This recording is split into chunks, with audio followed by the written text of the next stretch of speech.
आपल्याला कशाची लाज नसावी, कारण मराठी माणसं ही व्यवसाय करत नाहीत आणि त्या व्यवसायात मग चढ उतार हे असतातच. अगदी खरं सांगतो, कोणाला सांगू नका, पण हे सगळं सांभाळते माझी बायको. एक दिवस माणसं येऊन माझ्याकडे सेलिब्रिटी म्हणून घेतील, पण जर का मी त्यांना वाईट गोष्ट दिली तर दुसऱ्या दिवशी ते येणार नाहीत. नमस्कार.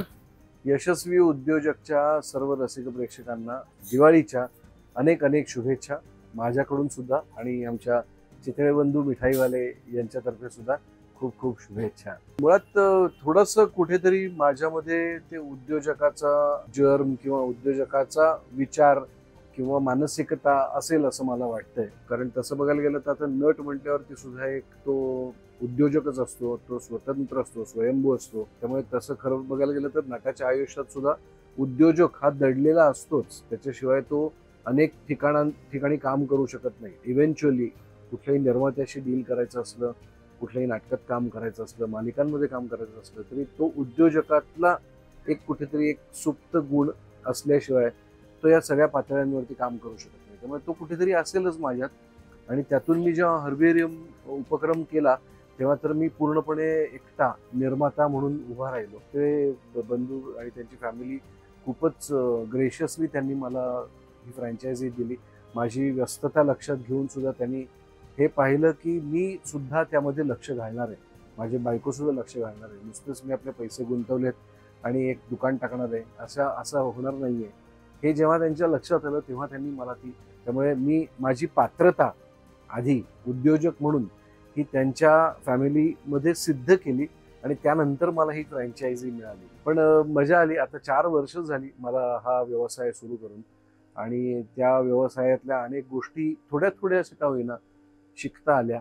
कळलं मला रिटेल दुकान चालवणं हे इतकं सोपं नाहीये. त्याच्या मागे काय काय धावपळ लागते या सगळ्या गोष्टी मला कळल्या, ज्या माझ्या क्षेत्रातून कधीच मला कळल्या नसत्या. त्यांची निवड करण्याचं कारण असं आहे की एकतर इतके वर्षांचा अर्हता टिकवून ठेवलेला हा ब्रँड आहे. या पद्धतीची फ्रँचायझी करणं हे माझ्यासाठी सोपं यासाठी होतं की त्यांचे पॅकेज्ड फूड्स जे आहेत सगळे प्रेस आउटलेट्समध्ये फक्त उपलब्ध करून दिलेले. म्हणजे मला अक्रॉस द काउंटर इथे काहीही बनवून द्यायचं नव्हतं किंवा काही मोजून मापून द्यायचं नव्हतं. त्यांचे पॅकेज्ड प्रोडक्ट्स आहेत, त्याच्यावरती प्राइस छापलेली आहे, त्याच्यावरती वजन छापलेलं आहे, आणि ते त्या मनाने मला थोडंसं माझ्या दृष्टीने सोपं वाटलं. व्यवसायात पडलेली मराठी माणसं सगळी खूप छान व्यवसाय करू शकतायत. त्यामुळे सामान्य माणूस किंवा सेलिब्रिटीनी व्यवसाय करणं याच्यात फारसा काही फरक आहे असं मला वाटत नाही. कारण एक दिवस माणसं येऊन माझ्याकडे सेलिब्रिटी म्हणून घेतील, पण जर का मी त्यांना वाईट गोष्ट दिली तर दुसऱ्या दिवशी ते येणार नाहीत. त्यामुळे ते टिकवून ठेवणं, ते आल्यानंतर त्यांचं स्वागत करणं, त्यांच्याशी हसून खेळून बोलणं, हे अतिशय साध्या साध्या गोष्टी आहेत ज्या आमच्या सगळ्या स्टाफला छान येतात. आणि त्याच्यामुळे जी ग्राहक मंडळी आहेत ती सुद्धा त्या प्रेमाने अजूनही येत आहे. मी इथे असतो ह्याचं विशेष कौतुक लोकांना वाटतंय.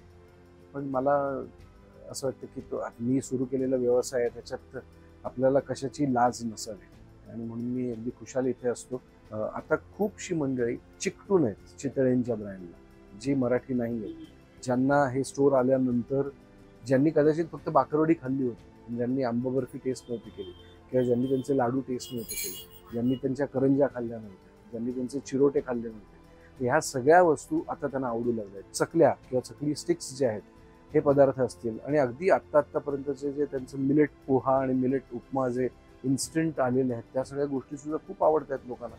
आणि आवर्जून लोक त्यांच्या मुलांसाठी इथून अमेरिकेला जाताना, ऑस्ट्रेलियाला जाताना, न्यूझीलंडला जाताना त्यांना सगळी घेऊन जातात की ज्यांना ज्यांना व्यवसाय करावा असं वाटतंय ना त्यांनी तो व्यवसाय करावा. खूप असं आपण कम्फर्ट झोनमध्ये जर का असू ना तर आपण उठून एखादा व्यवसाय करा.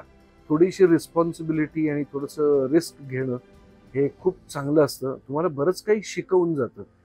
त्यात फायदा नुकसान हे बघून जर का तुम्ही सतत पाऊल टाकत राहिलात ना तर तुम्हाला तो आनंद घेता येणार नाही. आणि एकदाच मिळालेल्या आयुष्यात हा अशा पद्धतीने एक व्यवसाय करून पहा. आय एम शुअर की तुम्हाला त्याच्यात आनंद खूप मिळेल आणि खूप काही शिकता येईल आयुष्याबद्दल सुद्धा आणि व्यवसायाबद्दल अर्थातच.